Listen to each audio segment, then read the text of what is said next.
Hey, everybody, welcome to the St. Pete Soul podcast. I'm your host, Brittany Renew, back here with another awesome episode. And I am really excited to have the CEO and founder of Brick Street Farms with me today, Shannon O'Malley. And Shannon's mission is to disrupt traditional ways of agriculture, bringing Yes. farm to fork in cities all around the globe. And it started happening right here in St. Pete. So, hi, Shannon, welcome.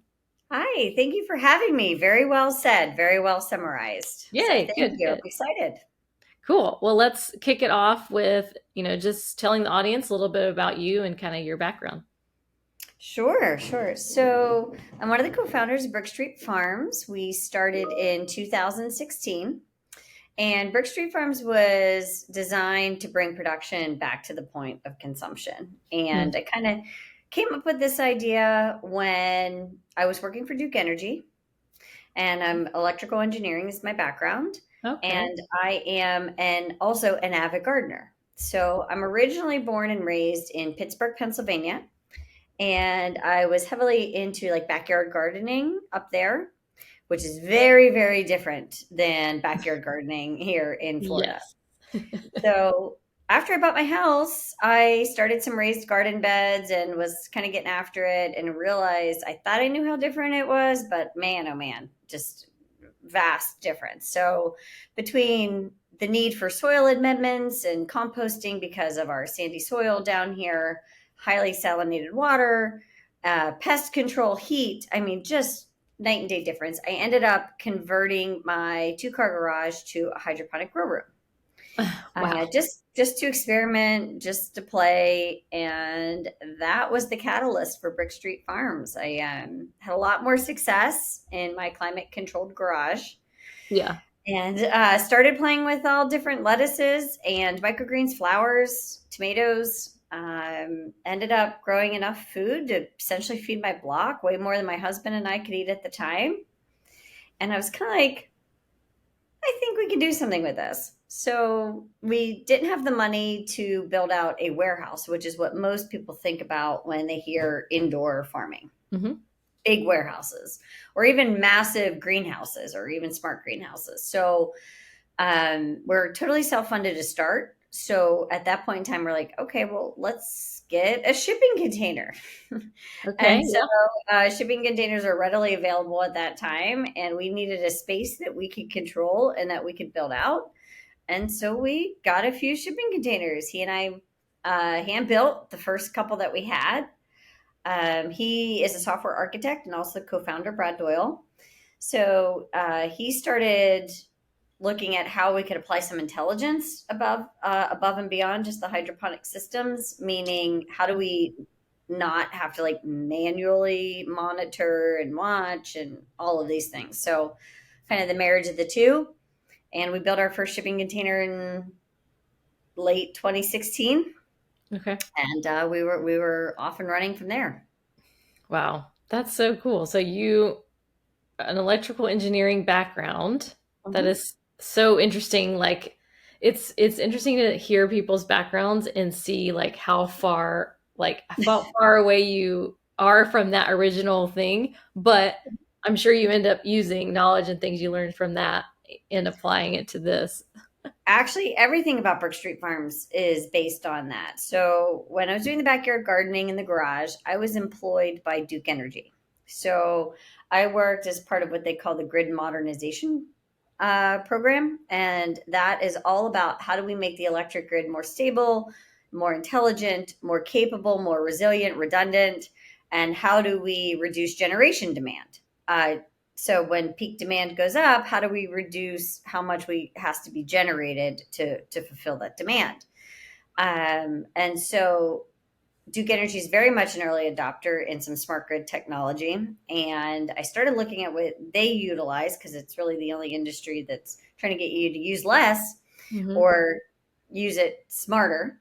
Yeah. And so we built those systems in to the foundation of Brick Street Farms from the very beginning. Because one of the dirty secrets that they don't like to talk about in vertical farming is energy consumption. So Huh. when you replace the sun with artificial lighting, you're going to have huge energy costs. Oh, And yeah. um, unless you are in very, very rural area where you can have acres and acres and acres of solar panels, you're going to use a lot of power from the grid. Hmm. So we wanted to look at how can we reduce that? And then, of course, high energy demand directly correlates to high energy costs. So the two Hmm. largest costs for indoor farming is electricity or energy and labor.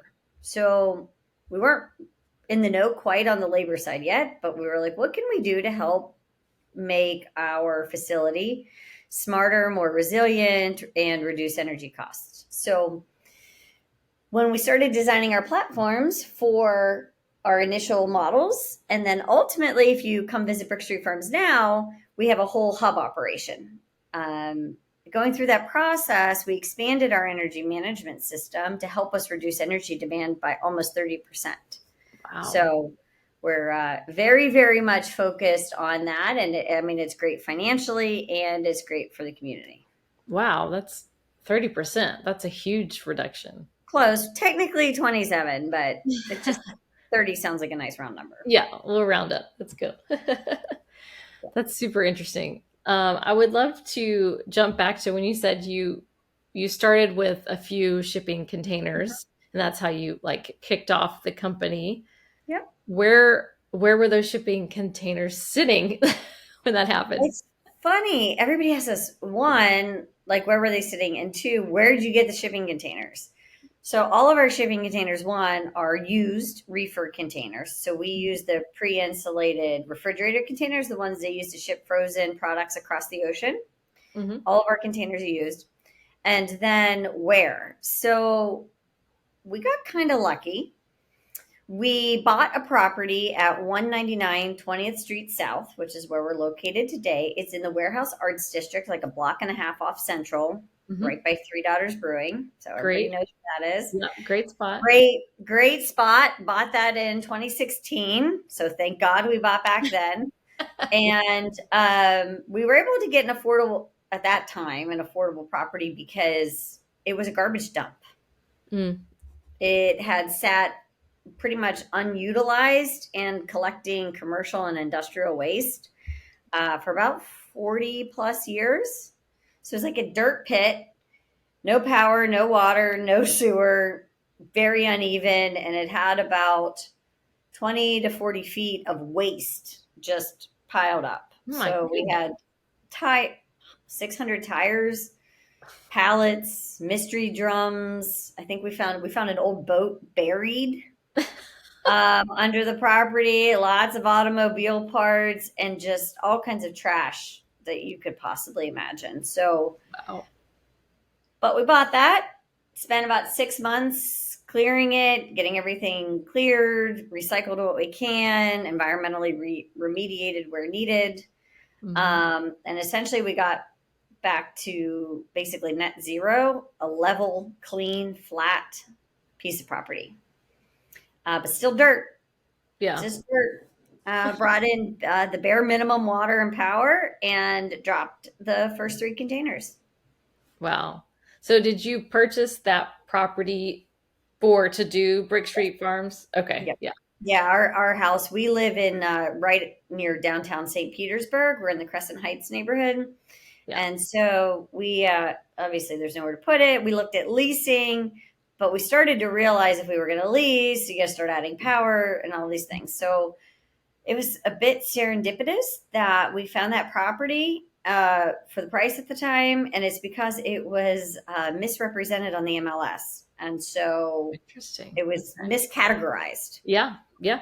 Like And who's gonna find that and want to deal with it as well? yeah, there was no signs on it, nothing like that. It was miscategorized, and it was absentee owners.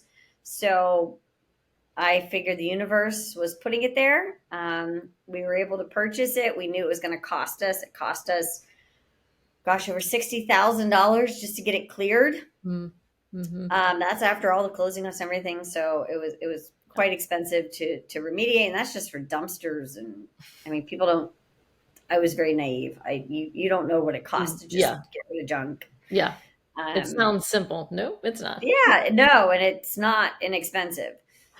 So we yeah, found found on the property, dropped the containers, built them out. There was a small building on the property about the size of a one-car garage. It's 360 square feet. That was dilapidated, had no roof. So we fixed that building up, very small, enough to pull one car into. And that was the entire operation was run out of about 360 square feet. Wow. It was the office, the production room, the bathroom, everything. Wow. Okay, so share like a little bit of that growth. So you went from like what was those stages of growth from three containers and a little tiny Yeah. room to what you have now? Oh my gosh. So it was a bit of a whirlwind at the beginning. So we started with three, and we were both fully employed at Duke Energy for the first year and a half. Okay. So we were building those out. We were waking up at 4 o'clock in the morning. We couldn't afford employees at the time, so we were like at from 4 to like 7:30 at the farm, and then go to our day jobs. And this is pre-pandemic, so yes, we're in the office all day. Get off work at 5:30, go back to the farm, do the farming things or prep orders for the next day. Get up the next morning, do it, and we pretty much did that for about a year and a half. Wow. And we were exhausted. Grind. Oh my goodness. Yes. And we had no accounts. So, I mean, I was also like on my lunch break doing sales calls I mean, I didn't come from the restaurant industry. I had no relationships. And I just started like cold calling restaurants that I like to eat at and said, please buy from us. You've never heard of us before, but we're right down the street. So You're I don't know awesome. what we're doing, but give us a shot. Yeah. Yeah. Um, and we had some folks that jumped on board and said, why not? I don't have anything to lose. So after about a year and a half, I realized one of us has to quit. Like we've either got to make a go of it or shut it down. Yeah. And so I quit Duke Energy and went full time into the business with three containers. Wow. The business quadrupled within a year, and we were able to hire our first employee. I had talked some interns into helping us out, kind of in that transition from USF. And my gosh, and actually, one of them's still with us today. Oh, that's cool. But yeah, it was a whirlwind. But we were pretty much 100% dedicated to restaurants at that point and hospitality hotels. And we grew up to 5 containers working in that model on a dirt lot in like 300 square feet. Had our first 3 employees, something like that. And we went out and sought our first outside investment because Okay. agriculture, just like any type of agriculture, it's very capital intensive. Yeah. Very capital intensive. And we tried to go to the traditional lending route at banks, and they just laughed at us because of the industry that we were in. So we went and sought outside investment, and Okay. we're able to bring on a family fund office out of Sarasota for the first Okay. investment. And for that, we did some planning for the future, and we grew up to 16 containers. Wow. So we grew up to 16. We're able to invest in some software. We're able to update our website, but also through that transition,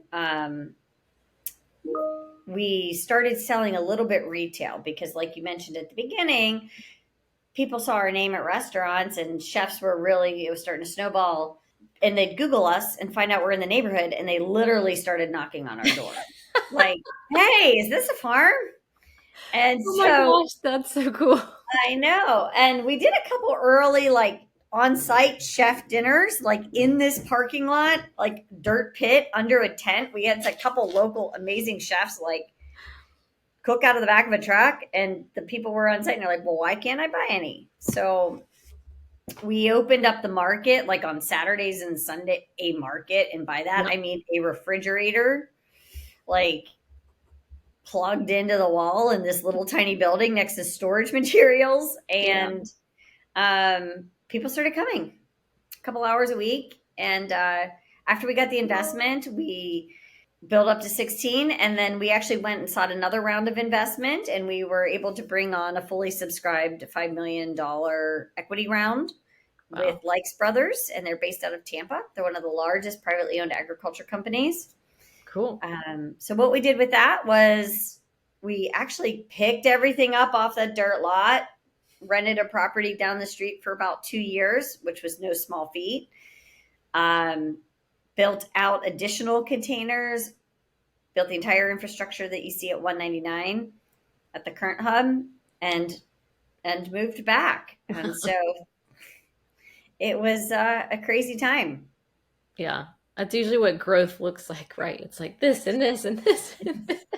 Yes, peaks and valleys for sure. Yeah.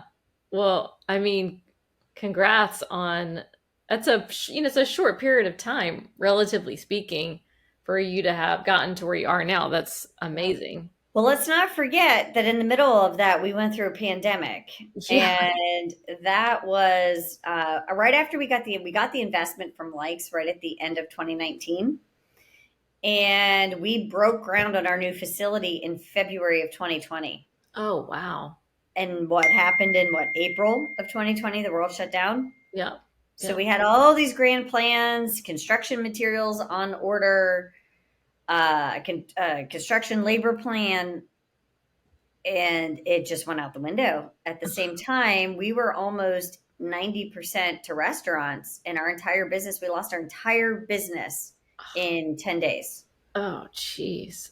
It was a very scary moment that we just took all this money in. We had a construction plan. We were 3 weeks into construction. We lost 100% of our revenue, and our general contractor was doing the best that they can, but they were struggling with labor. Nobody knew what this thing was. People weren't showing up to work. Yeah. Who is an essential worker? Who is not? And all materials. We actually had materials on the Evergreen, the ship that got stuck in the Suez Canal. Oh, seriously? Half of our materials were on that. We didn't know if we were going to make it. Wow. That's so scary. Terrifying.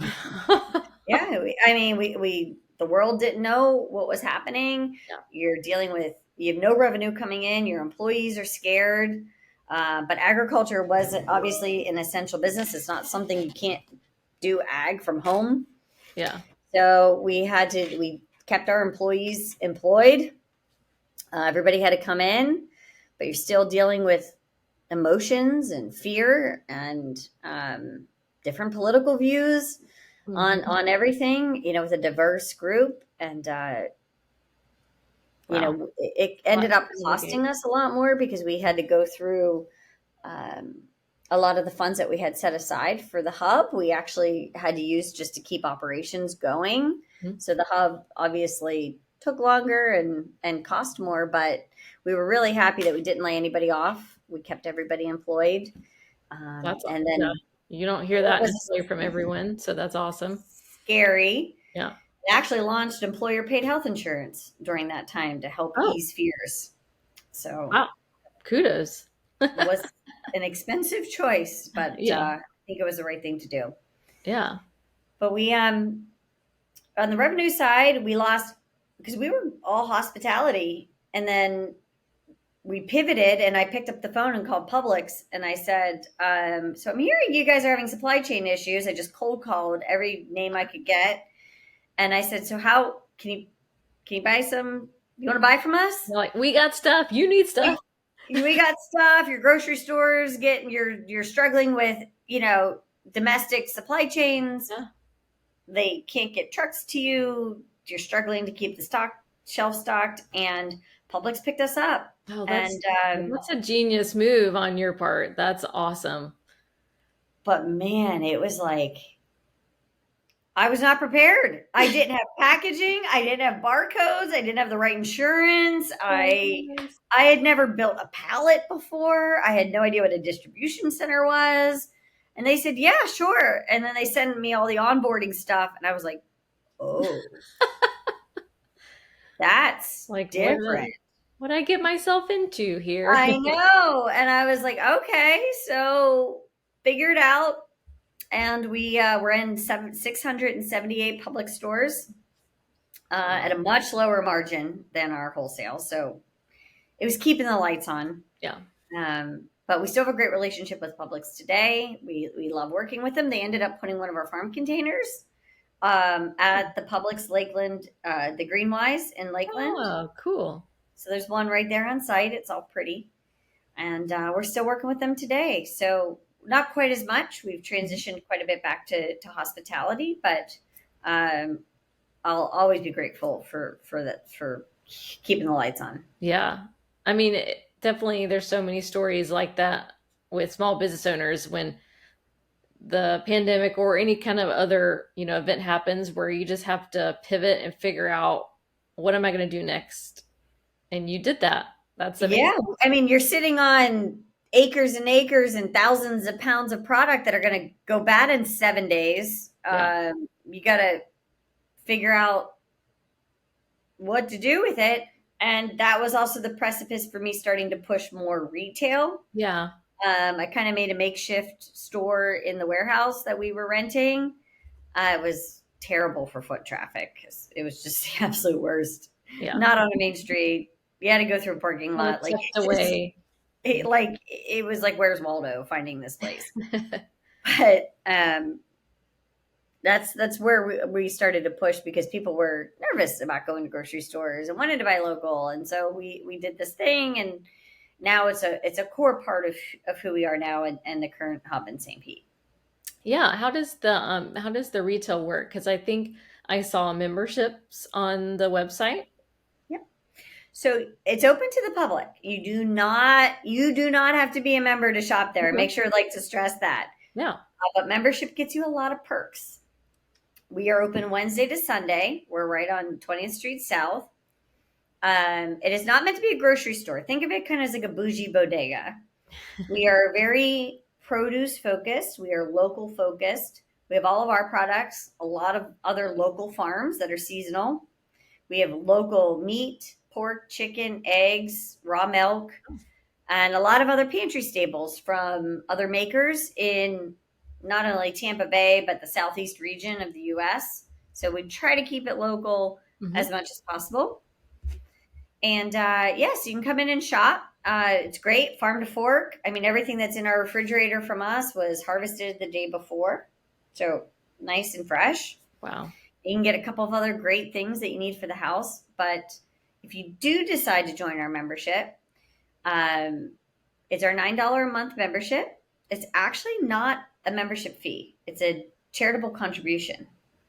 Okay. And that's important to note, one, because of tax benefits, but also I started Desert Farms Foundation. Yes. I wanted to And ask you about that. So, yeah, that's our 501 fully registered 501c3. And the tagline is nutritional wellness for all. mm, So what Desert Farms Foundation does is take those membership fees or the charitable contribution, and we use that to donate fresh produce into food deserts, hence the play on the mhm. name. Yeah. Particularly right now, we're focused on Tampa Bay.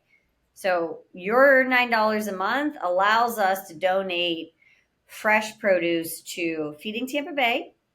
Reach St. Pete is one of our great partners over here.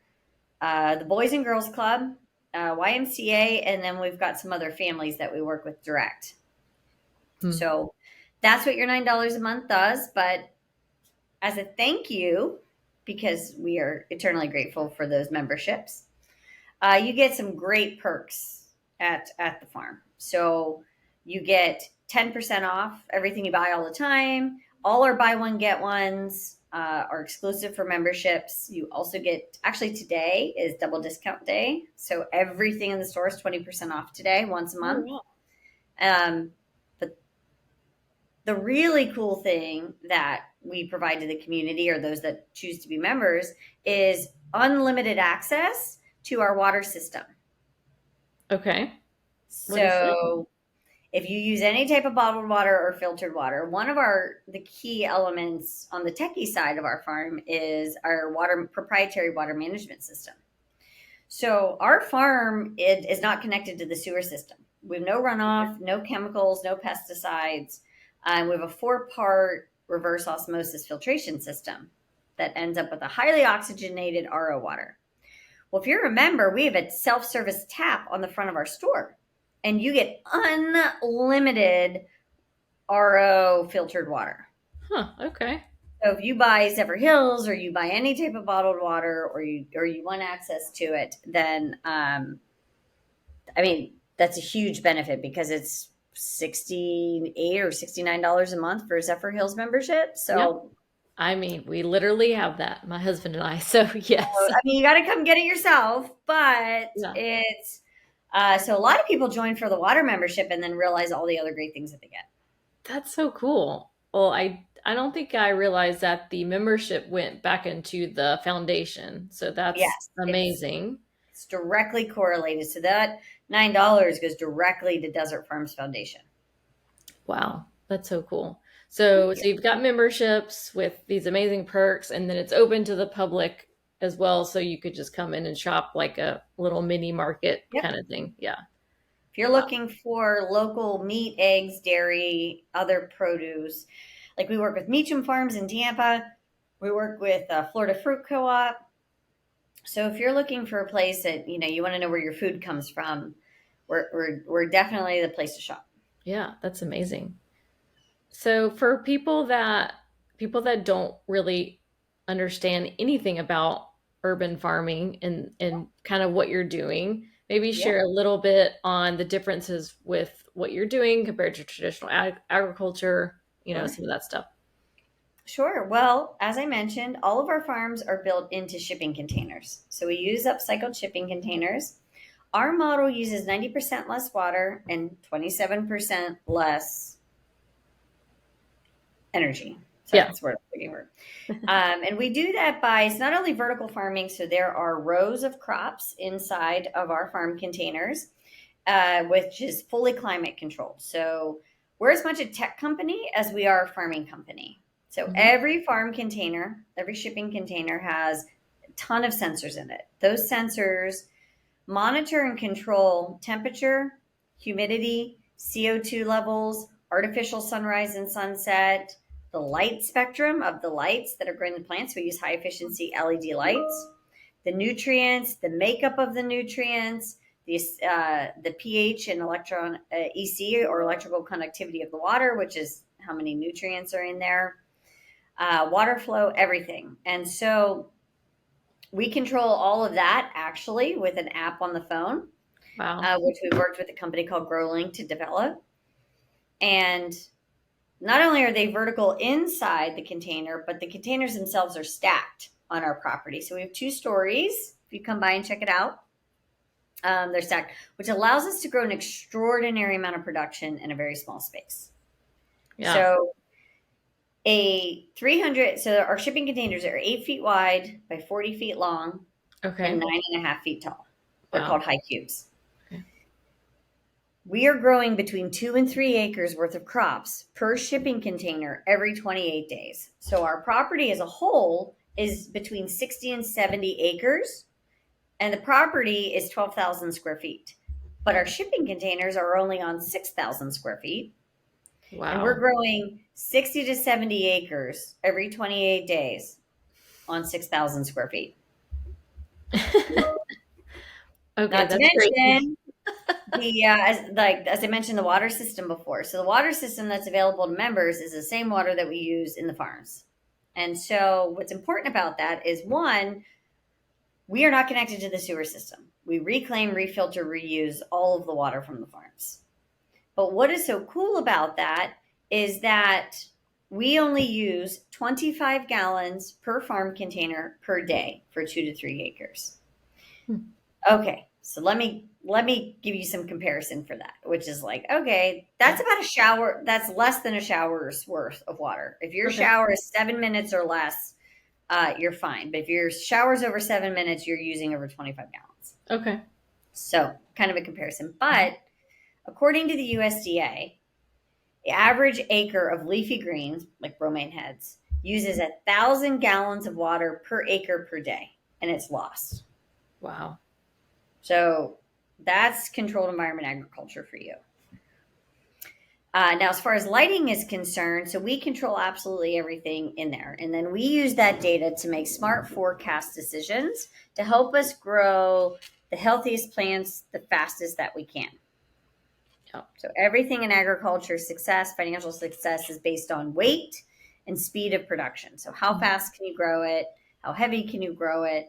And so our plants, each shipping container farm, which we have 20 of them on the property, is like a spa day for the plants that are inside of it. That's cool.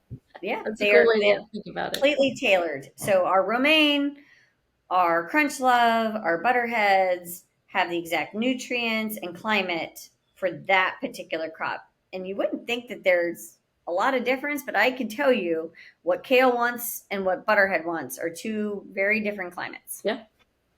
Yeah, that makes sense. Yeah. Oh, it's just so unique. Like, it's kind of hard to, yeah, it's hard to wrap your head around it. But when you start comparing things to traditional farming, with the gallons of water use, I mean, it's like, whoa, that's mind blowing, the differences and the way that you're bringing sustainability at like a really high level. So I think a key piece, so that's like our property itself. But another key difference is, I mean, did you know that your average produce has traveled almost 1,600 miles to get to the end point and has gone through 5 hands from the farm to the grocery store? No, I did not know that there was that many steps. Yes. So it goes from the farmer to a wholesaler to a distributor to grocery and then ultimately to your house. And that's a simplified. Now, if you add anything international coming in, Hmm. it's way more complex. And even distributors, it can even go through 2 different distributors. So the United States has what's called produce terminals. There's a produce terminal in Tampa. So, but there's a terminal in Atlanta, South Carolina. I mean, there's about 16 of them across the United States. Okay. So you have a distributor that takes it to the terminal that then goes to a secondary local distributor before it ends up wherever it goes. Yeah. So there could be 2 distributor steps through it. And in that time, it's on trucks and exposed to the air to cold storage, back on trucks to cold storage. And the average age of produce is 17 days old by the time it gets to the end and that's the grocery store. Then how long does it sit on the shelf? Yeah. So Wow. we don't do any of that. We are farm to fork in 36 hours or less. We do most transportation ourselves, not all, and we stay within a 100-mile radius. So our produce is harvested, packaged, and at the grocery store, the restaurant, or your house in less than 36 hours. So we've completely eliminated that carbon impact of transportation. Mm-hmm. And Yep. not only that, the produce is full of nutrients when you're eating it, and it hasn't had what's called nutrient degradation, which is what occurs as produce ages. Yeah. Oh my goodness. See, that's the thing. The average person doesn't know any of this stuff. And so we don't know that you know, it's like just the way our food industry has become. Yeah, And the environmental impacts, but also the health impacts of it. You're not getting as nutrient as food as as you should, because the yeah, vegetables have been sitting there for yeah, so long. yeah. Wow. I mean, just the length of that distribution is crazy. Well, this is something I could talk about all day, but it gets even more absurd when you start looking at artificially ripened products. Hmm. Yeah. So they can be ripened with using gas. So different types of gases are used to artificially ripen apples, bananas, all different kinds of things. Well, you know, that means you're not even picking the product at ideal times. Yeah. It even hasn't had time for the nutrients to develop.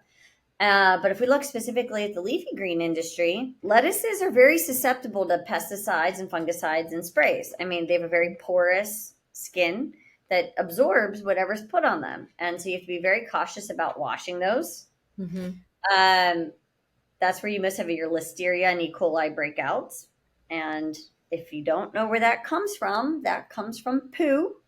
And that can either be from the field, the truck, the distributor, anywhere along the line. We've Yeah. eliminated that because we have no animal products of any kind, and we're in a very sanitary A plus GAP certified facility from the USDA. All of our employees wear PPE equipment, while they're in there. But if you're buying bagged lettuce, so you like the convenience of bagged lettuce, so you can just pull it out of the bag and put it on the plate. Yeah. A lot of people don't realize that stuff has touched even more hands going through a processing facility Mm. to get chopped up. And it's 2, 3, 4 times bleach washed. So if you Yeah. put it under a black light, you're going to see the bleach residue, but it meets human consumption. Oh my So goodness. your wash-free lettuce is covered in bleach under safe levels. Yeah. And unlike ours, you can come to our store, buy the baby greens or the butterhead or the romaine or whatever you want, and it's still in its petite, but it's in its wholly form. It was picked 15 feet away, packaged. It's less than 36 hours old, typically less than 24. And because we use no pesticides or chemicals, we are certified wash-free because nothing touched it. So Wow. you can still take it right from the tub, right to your plate. So you get the convenience, but you get such a better product. Oh, that's so interesting. I didn't realize that it would be certified wash free because of your steps and your process. We we we don't even have that stuff on the property. It's grown in a environmentally controlled container. Our employees all of our farmers use masks, and they always did even before that. Gloves, hair's back, and it goes. Our production room is 10 feet away. So all the product goes in a sealed container, goes into our production room. It's packaged by people wearing the same things. You're not in a field, you're not on trucks, and then it goes into our cold storage until it's on our delivery truck or right into our market. Wow. So it's the simplicity of it is shocking. Yeah. You're I feel feeling convicted over here. I want to come shop and only buy vegetables from you now. I mean, at least buy your greens. You can come by and try it out. They're going to taste better. They're going to last longer in your fridge. So you buy any of those greens, like the bagged greens. Say there's a buy one get one at the grocery store. You buy one, you open it up, you use it. What, 3, 4 days later, it's gross and soupy on the bottom? Hmm. It's because it's old. Yeah. It's very, very old. And it's gone through so many different temperature changes, which lettuces are very delicate to that. Um, Ours, you go on a 2-week vacation, come back and still eat it. Oh, that's amazing. So Okay. That right there should just encourage everyone to buy from you. and our price point is reasonable. We're in that organic price point category, but you're not going to have any waste. Yeah. So Yeah. you kind of bring it back to that disrupting agriculture. Hmm. One of the things that I think people are becoming more aware of is food waste, particularly in America. And I don't know if anybody's aware, but over 30% of produce in America either rots in the field or ends up in the trash can. So you buy it, and I'm notorious for it with avocados. I buy avocados at the grocery store. Yeah. I'm gonna eat it, and they got a 2-second, time limit, Yeah. and that's it. So what happens is the most of the lettuce you buy just ends up in the garbage can. So our farm itself has less than 5% food waste, meaning when we harvest, 95% of that product is edible, and not only edible, but gorgeous. Yeah. And so we have very low food waste. And because our product lasts so long in your refrigerator, you're going to eat it in 2 weeks. Like, maybe you fell off the salad bandwagon for a couple days, but it's going to be there when you're ready. Yeah. So you're certainly going to get through it. But we don't have droughts, freezes, rains, infestations. A lot of farmers have to plant at least 30% more than what they plan to sell, more than their demand, because some of the heat wave we're having now, Oh, yeah. You can have a uh, rainstorm that comes through and floods your fields. You can have a grasshopper outbreak. I mean, you can have, anything, powdery mildew, all kinds of things that come out that affect your crops. And so then look at what's lost in transportation. What's lost on that truck and in that Mhm. cold storage unit. We just don't have that. Yeah. Yeah. That's super cool. Well, I love it. I mean, I'm going to come check you guys out because I haven't been to your facility. So definitely want to check it out. Well, come on down, and certainly hope you would consider the membership as a way to support the community. And one of the questions we get all the time is, when can I get a tour? Can I get a tour? Can I get a tour? Can I see the inside of the farms? Yeah. Well, we take our sanitation extremely serious. So our farms are not open to the public. Yeah. So I just want to clear that you can see the store and you can see the outside of the containers. But if Yeah. you want to see the inside, you're going to have to follow us on Instagram, Facebook, or YouTube Yeah. to see the inside. Unless you are a member, and we have member only events where Okay. we do educational sessions and tours. So we did a big one for memberships on Earth Day. Cool. But tours are exclusive to members. Yeah. That makes sense. Keep You're that in mind. controlling it. So, yeah. Yes. Oh, yeah. We absolutely control it, and we select one container for it, and then we have to go through a full sanitation. So Goodness. be prepared to wear your mask and your hairnet Yeah. for your tours. There you go. Well, I'd love to ask what would be some like long-term, vision for the company or some dreams or anything in the works, that you would like to share. Always, always. Well, like I said, we just completed this hub it was officially completed in November 2022. So we're 7 or 8 months into this hub. Mhm. We opened our first half of the hub in August. The whole full hub was opened in November of 2022. Our next plan right now is we are working to raise capital. We are doing another fundraise right now, Mhm. and we are looking to raise quite a bit so that we can open a second hub. Okay. So we are we have a lot of demand. The hub model for Brick Street Farms is built intentionally to be decentralized. So our hub service is about 100 miles. So we're not going to keep building at the same hub and then ship 500 miles, or Okay. whatever the distance is to Miami. Yeah. So we're looking to raise funds that we can kind of copy and paste what we have in St. Pete, in Tampa, Orlando, Fort Lauderdale, Miami. We have a lot of demand for our product on the East Coast because a lot of restaurant partners that we work with here have other concepts or relationships down there. And Oh, they're yeah. like, why can't we get this down there? We don't have to wash it. It's safer. It lasts longer. So right now we are in a fundraising round. If anybody was interested, you got to send them my way. Yeah. But yes, we're looking for a pretty massive raise at this point in time, and the goal for that will be to build a second hub here in Florida. Very cool. That's, Yep. yeah, I can see how you would have, once word gets out about this, and like you're saying, restaurants that have other concepts down in Miami, which is definitely popular. Yeah, I can see how they want it down there too. And I didn't realize this going into it, but the hospitality industry is like living in a small town. Oh, yeah. Everybody seems to know everybody, the chefs, the kitchen staff, the Yeah. owners.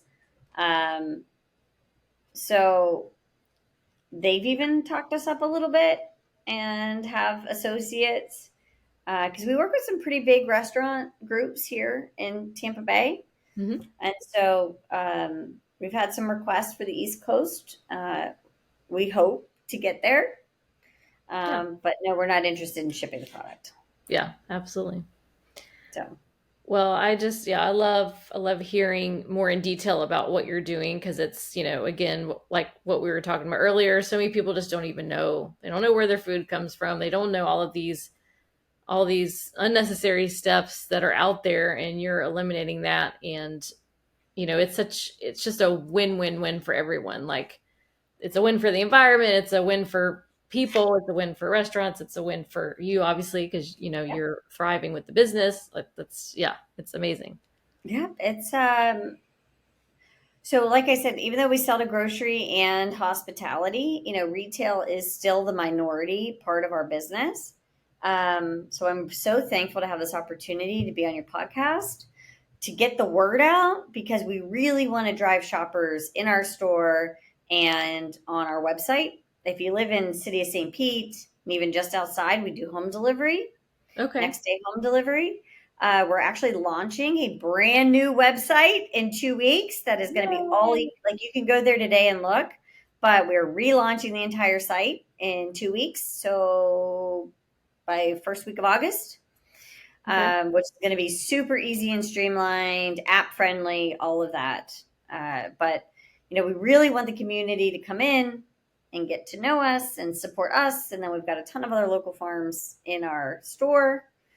A lot of great. There's a lot more products in the store than you will find online. So Yeah. Very cool. Okay, everybody, you heard it. You gotta get out there and support yeah, Bridge Farm. support your small business. That's can't. But St. Pete's been pretty good about that. So, Yeah. Yeah. St. Pete's special in that way for sure. yeah, we are very very appreciative. So I we're love to excited. ask this. Oh, sorry. Go ahead. Go ahead.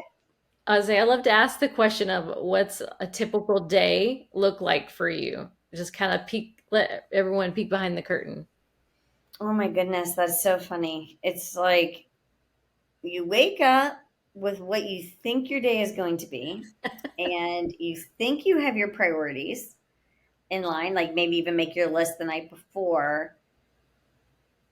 But when you work on a farm, whether it's traditional farms or an indoor farm, it's like you make plans and God laughs. That is my day. Yeah.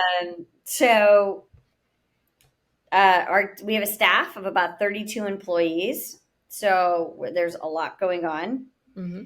Plants are on a schedule. So you think it's very predictable. We have a very sophisticated hub, meaning between electrical systems, network, HVAC.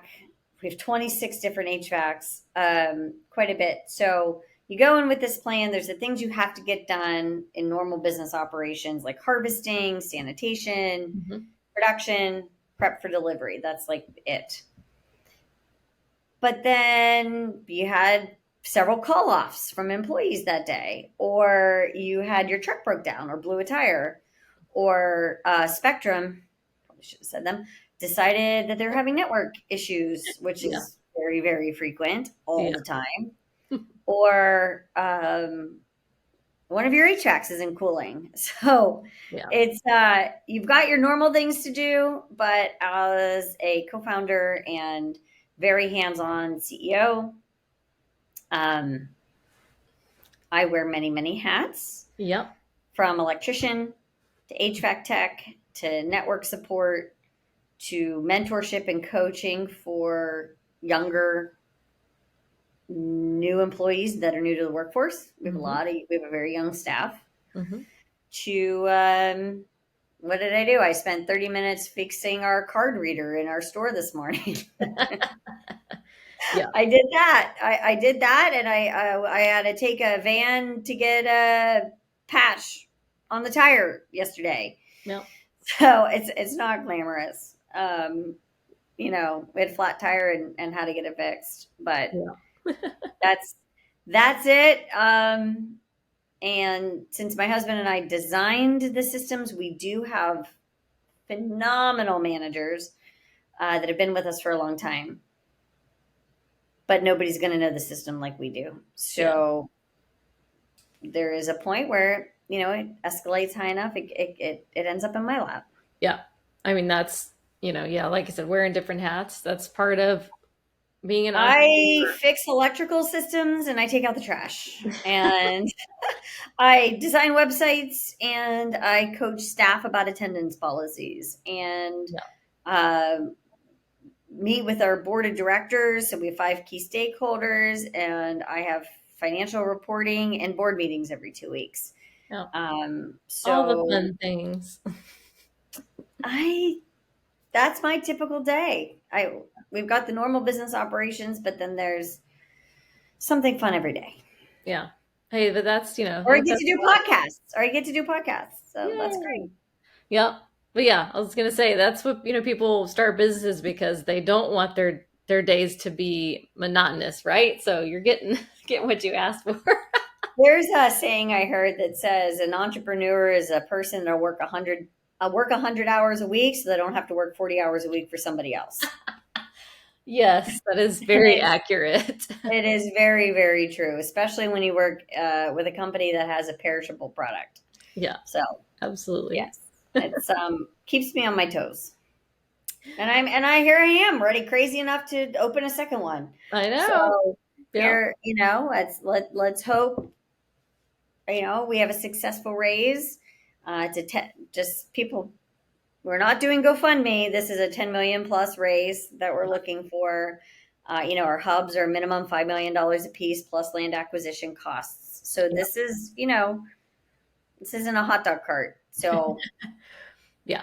It's it's it's the got, real got a deal. Yeah. it's got a pretty big capital but agriculture's like that. So just to give you a comparison, agriculture, they buy their seeds, their fuel, their fertilizers, and you have to buy all of that. And you've got to do all the work and labor costs to plant it.